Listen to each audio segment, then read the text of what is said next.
Hi, I'm Marissa and I'm in the orchard at Lower Smythe Farm. This orchard is a fantastic place for wildlife, and even though it's not sunny today, the birds are singing, hoverflies have been out and about, and in fact last week on this exact spot where I'm filming I saw a grass snake basking on the path. Fruit trees in orchards are basically a one-stop shop for wildlife.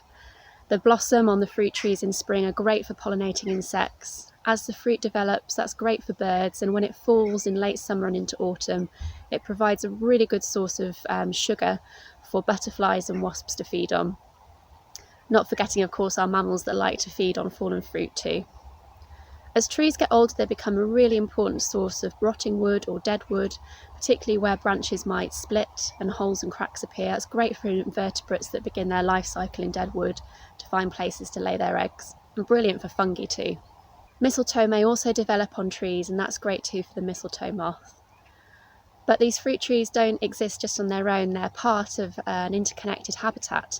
So here at Lower Smythe Farm, we've also grown a meadow underneath our fruit trees. This is looking fantastic through summer. It contains things like knapweed, also yellow rattle, and all these different plants will provide a great nectar source for our pollinating insects, and not forgetting hiding places for things like grass snakes too.